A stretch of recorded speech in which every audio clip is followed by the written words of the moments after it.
नमस्कार दोस्तों, I hope आप सब बढ़िया होंगे। तो आज हम बात करने वाले हैं रामायण के एक महाबली योद्धा और रावण के छोटे भाई कुंभकर्ण के बारे में।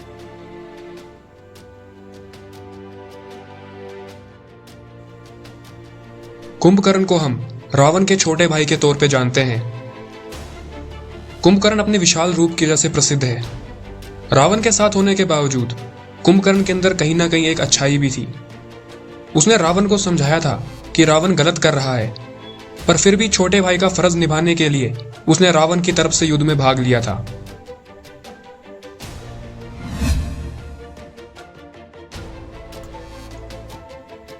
ऐसा कहा जाता है कि एक बार कुंभकर्ण और भगवान इंद्र के बीच में युद्ध हुआ, जिस युद्ध में कुंभकर्ण ने भगवान इंद्र को हरा दिया।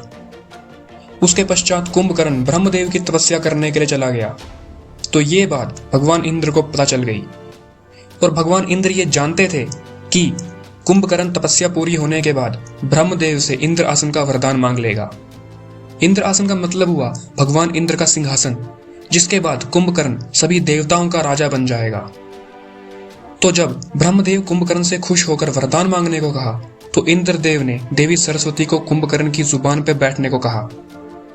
तो जब कुंभकर्ण ने वरदान मांगा तो कुंभकर्ण की जुबान से इंद्र आसन की जगह निद्रा आसन निकल गया। तो ब्रह्मदेव ने कुंभकर्ण को निद्रा आसन का वरदान दे दिया, जिसकी वजह से कुंभकर्ण हमेशा सोया ही रहेगा। तो ये सब देखने के बाद रावण परेशान हो गया कि ऐसे तो कुंभकर्ण हमेशा सोया ही रहेगा। तो उसने ब्रह्मदेव से ये रिक्वेस्ट की कि वे इस वरदान को कम कर दें। तो रावण के कहने पर ब्रह्मदेव ने कुंभकर्ण को 6 महीने सोने का वरदान बोलो या अभिशाप ये दे दिया।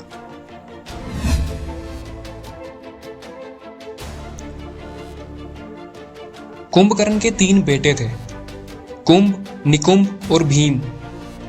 कुंभ और निकुंभ की तो श्री राम से युद्ध के दौरान मृत्यु हो गई थी, पर भीम अपनी मां को लेकर सिहाद्री पर्वत पर चला गया था। तो वहां उसने ये प्रण किया था कि वो भगवान विष्णु को डिस्ट्रॉय कर देगा और ब्रह्मदेव की दी हुई शक्तियों से डिस्ट्रक्शन स्टार्ट भी कर दिया। ये सब देखकर भगवान शिव ने उसका वध कर दिया था। और जहां पर भगवान शिव ने भीम का वध किया था, उस जगह पर भगवान शिव खुद ज्योतिर्लिंग के रूप में विराजमान हुए। ये 12 में से एक ज्योतिर्लिंग है, जिसका नाम भीम शंकर ज्योतिर्लिंग भी है।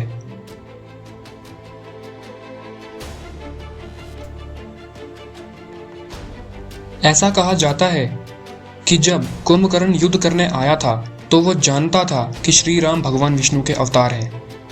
तो युद्ध के मैदान में आने के बाद कुंभकर्ण ने काफी वानरों को मारा और श्री राम की सेना का काफी नुकसान किया था। इसमें एक इंटरेस्टिंग फैक्ट ये भी है कि कुंभकर्ण से युद्ध करने जब सुग्रीव आया था, तो कुंभकर्ण ने सुग्रीव को मारकर बेहोश कर दिया था। उसके बाद जब ये श्री राम ने देखा, तो श्री राम ने कुंभकर्ण पे तीर चलाया और कुंभकर्ण का वहीं अंत हो गया। इसमें ऐसा कहते हैं कि अंत समय में कुंभकर्ण के मुंह से जय श्री राम ही निकला था। तो ये कहानी थी एक महाबली योद्धा कुंभकर्ण के बारे में। अगर आप ऐसी और इंटरेस्टिंग वीडियो देखना चाहते हैं तो चैनल को सब्सक्राइब करें और इस वीडियो को जरूर लाइक करें।